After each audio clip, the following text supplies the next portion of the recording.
bukan bintang Bang Karni. Kebetulan ada yang harus diamati, harus dianalisis, dan harus dicermati.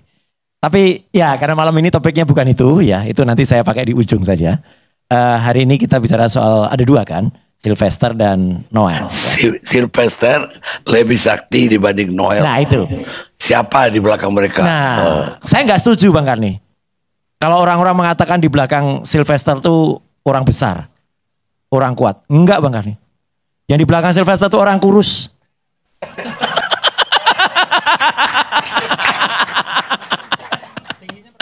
Tingginya nggak usah. Nanti tingginya beda-beda soalnya. Kadang-kadang lebih tinggi, kadang-kadang rendah. Jangan-jangan ada dua. Oh, ini lain lagi Bang Karni.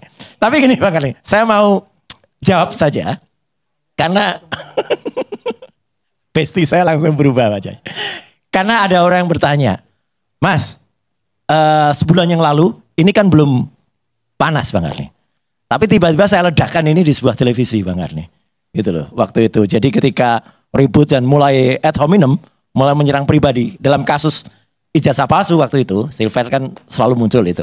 Kemudian saya buka ini gitu. Kasus ini, yang kasus ya ada yang pertama. Saya yang pertama buka di salah satu TV. Karena waktu itu adalah saya baca ada putusan tahun 2017 Pengadilan Negeri, kemudian naik ke Pengadilan Tinggi 2018, 2019 inkrah itu Mahkamah Agung. Kalau belum dilaksanakan. Tapi terus terang Bang Karni, saya mau terus terang saja. Sebenarnya saya tidak dapat data itu sendiri enggak. Saya dapat data itu dari BIN Bang Karni. BIN, Badan Intelijen Netizen Bang Karni. Iya Bang Karni. Ini netizen plus 62 ini luar biasa Bang Karni. Jadi dalam rangka ketika mereka itu melihat perjuangan ya kami-kami ini gitu. Kemudian Mas, itu ada kasus itu sebenarnya. Tapi memang tidak utuh gitu loh. Kasus itu. Jadi ini perlu ditelaah dulu. Dan memang benar Bang Karni, saya mendapatkan putusan yang itu nomor 288 200 287 atau berapa waktu itu adalah juga dari teman-teman ini semua. Dan ternyata itu pernah saya konfirmasikan langsung ke Sylvester. Anda masih ada ini kan gitu. Dan belum menjalani. Saya sudah menjalani. Saya sudah melakukan perdamaian. Waktu itu, Prof, tunjukkan foto. Gitu. Prof Hamid, jadi waktu itu saya ditunjukkan foto antara ada Sylvester di kantor Wapres waktu itu dengan beberapa orang, ada Mekeng segala waktu itu. Tapi saya bilang Bang Karni, ini nggak ada fotonya Pak JK gitu loh. Gitu. Jadi apa gunanya foto itu gitu loh. Ya bisa aja dia main ke situ. Itu kan gitu. Terus ya saya nggak perlu ini diuji dong fotonya. Saya bilang nggak usah Bang Karni. Ini nggak ada artinya apa-apa. Nah terus malah saya kejar. Dan artinya dia waktu itu masih sempat gitu loh. Oh nggak bisa. Ini saya sudah selesai. Udah itu waktu itu ada perdamaian. Gitu. Saya bilang Bang Karni. Nggak ada perdamaian sudah inkrah itu yang nggak ngaruh. Dan sekarang narasi itu terus dibangun Bang Karni. Jadi sekarang coba nanti saya perlu dengar deh narasi dari teman-teman gitu ya. Sekarang ini ada narasi selain sudah perdamaian ya. Nanti pasti Prof Hamid akan bisa cerita lebih panjang. Yang kedua ada narasi yang dibangun tuh melakukan RJ Bang Karni. Restoratif justice. Nah saya bilang restoratif justice itu sebelum sidang. Kalau sesudah sidang namanya bukan restoratif justice. Dan gak ada yang bisa mengubah putusan itu ya atau yang merubah eksekusi itu setelah itu diketok gitu. Nah, ada lain lagi sekarang. Yang dinarasikan adalah adanya daluarsa. Jadi ini sudah lewat. Jadi sudah daluarsa 1,5 tahun terus pakai hitung-hitungannya sendiri. Padahal kan ada pasal 78, ada pasal 84, ada pasal 85. Nah ini tergantung juga pemahaman. Saya bukan orang hukum Bang Karni, saya ngaku saja. Tapi saya mencoba mendapatkan pemahaman dari Prof Mahfud. Jelas betul kalau dari Prof Mahfud. Daluarsanya 12 tahun. Jadi artinya kalau 12 tahun, ini baru lewat 6 tahun, ya masih ada 6 tahun dia harus menjalankan. Jadi ya memang harus tetap dijalankan. Memang begini, pemirsa ALC, ini memang ada yang menurut saya memang harus dipertanyakan. Makanya saya juga tidak langsung menyalahkan Sylvester. Ya. Siapa tahu ada sesuatu di balik aparat hukum kita.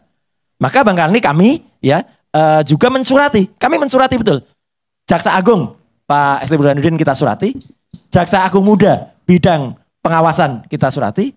Jaksa Agung Muda bidang pendidikan kita bidang pembinaan kita surati juga. Kenapa ini tidak dilakukan?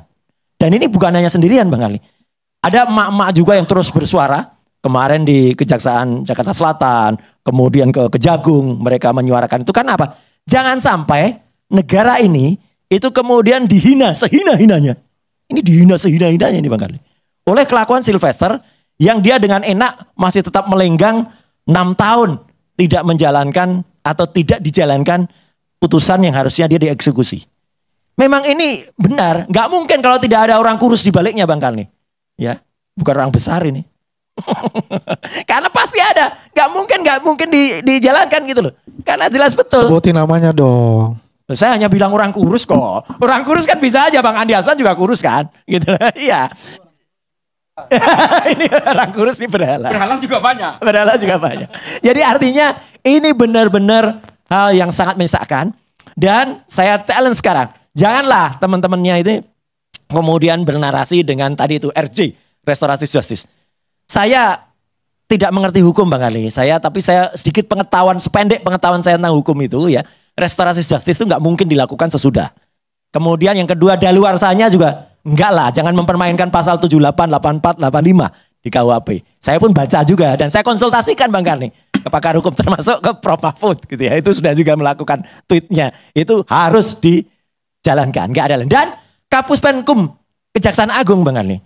Itu setelah 5 hari, setelah kami itu ledakan waktu itu adalah akhir Juli yang lalu. Ya, dan itu langsung menjawab. Hari ini kita panggil Sylvester Matutina dan besok akan di. Cuman sayangnya kok juga belum jalan gitu loh. Ya memang berarti ada sesuatu Bang Arli. Tapi di lain bahasa saya setuju dengan Bang Saur tadi ya. Ya soal relawan tadi Bang. Karena kemudian di TV-TV itu Bang Arli. Ya itulah sekarang yang kemudian menjawab ini ya. Bukan lawyernya Sylvester loh malahan. Pak Andi Aswan. Karena lawyernya Sylvester kemarin ketika dari PK.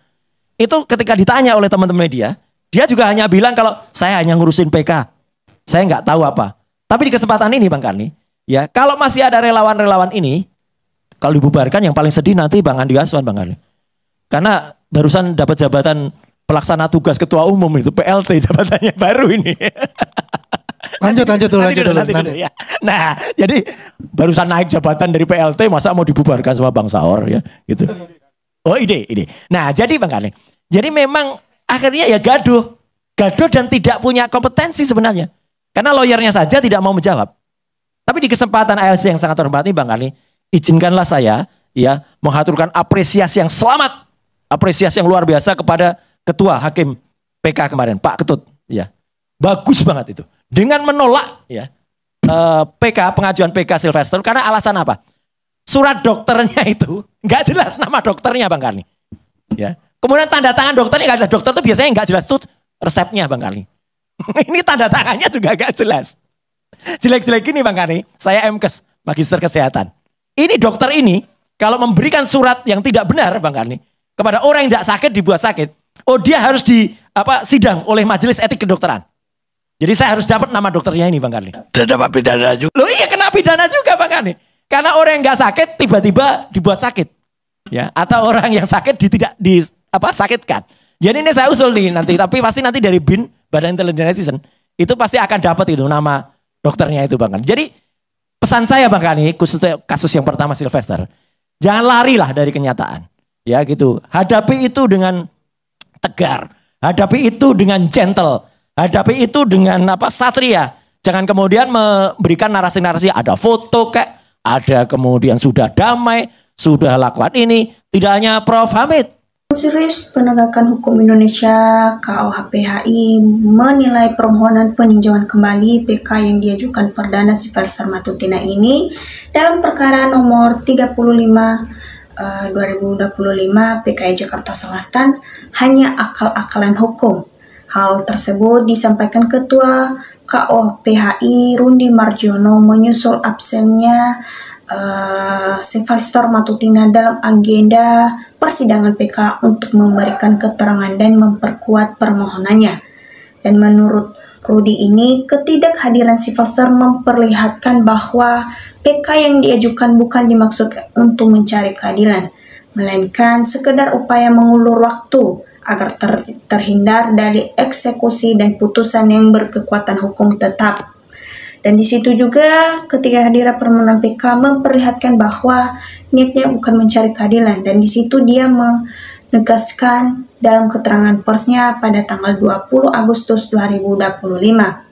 KUHI menegaskan meski PK merupakan hak setiap terpidana, namun hak tersebut harus dijalankan secara bertanggung jawab, bukan digunakan untuk melemahkan kepastian hukum.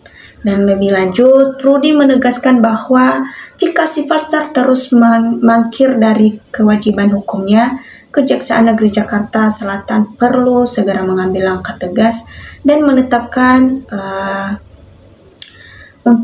dalam pencarian orang atau DPO. KUHI juga menegaskan aparat penegak hukum untuk bertindak cepat, transparan dan tegas dalam kasus ini demi menjaga tegaknya kepastian hukum, keadilan serta kemanfaatan bagi masyarakat.